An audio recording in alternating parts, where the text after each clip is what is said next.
Federal Government versus Omoyele Sowore. Systematic incarceration.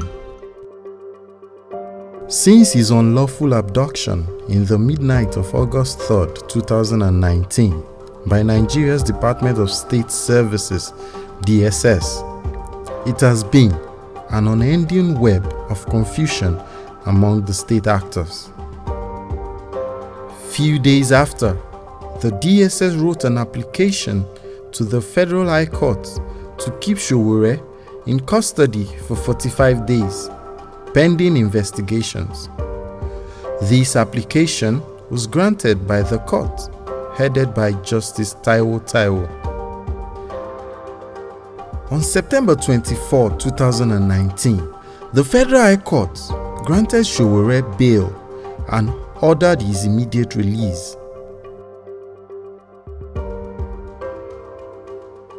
But the DSS disobeyed the court order and refused to release Sowore.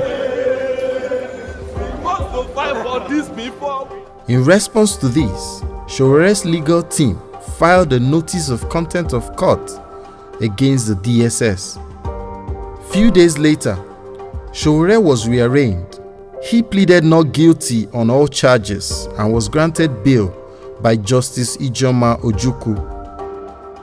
The bail conditions was the sum of 100 million naira, his international passport, restricted movement to Abuja only, and indefinite press gag. On November 6, 2019, Justice Ijeoma Ojukwu gave release order to the DSS and fixed February 11, 2020 as the next adjourned date for the trial. On December 4, 2019, after meeting the new bail conditions, Omoyele Sowore was granted bail. Interestingly, Sowore was violently rearrested at the court by the DSS on December 6, 2019.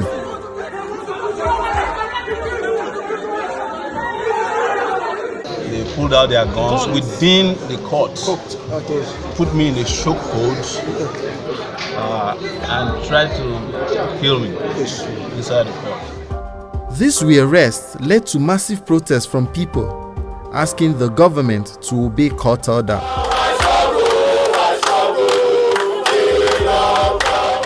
Justice Inyang Ekwo fixed December 23rd for hearing dates from the DSS and the Attorney General of the Federation to argue why Sowore should not be released.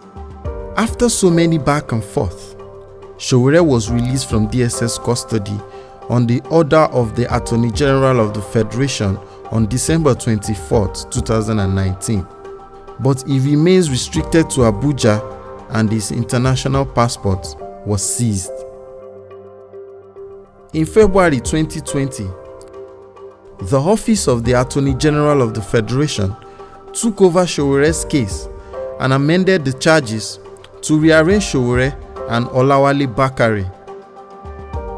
The judge ordered federal government to pay 200,000 as the cost to the defendant for the frivolous application for adjournment, as the case was adjourned to February 13, 2020.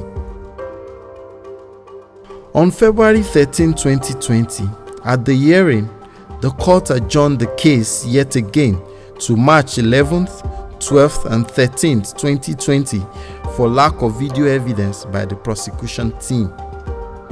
At this point, it was evident the government had no case and was wasting public resources to keep the case going.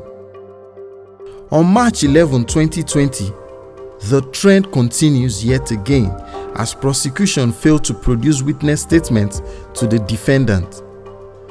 The case was adjourned till April 1st, 2020. The trial was further delayed because of the global COVID-19 pandemic. Sowore's trial was scheduled to resume in October 2020, but did not because of COVID concerns.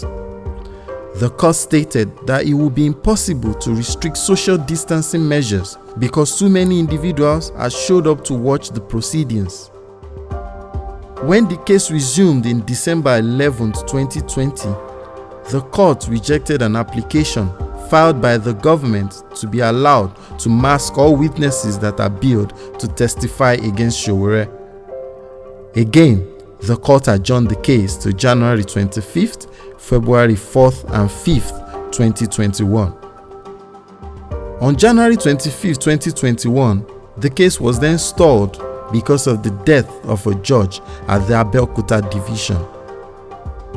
On February 4th, 2021, the court awarded 150,000 naira against Olawale Bakare, the co-defendant of Sowore. The court also declined to revoke Sowore's bail as requested by the government. The case was then adjourned till April 28th and 29th, 2021. In April, the trial could not hold because the judicial workers were on strike. When the case restarted in July, Justice Ijeoma Ojukwu would no longer preside over the case. She was transferred to Cross River State and would no longer continue, although she would continue with other cases. On November 15, 2021, Sowore was supposed to take a fresh plea before Justice Obiora Egwuatu, who has just been assigned the case. But again, the case was adjourned till March 2022. It has been over 2 years and the wait is still on. Government continues to waste resources to hold an innocent man against his will. We hope justice will one day prevail.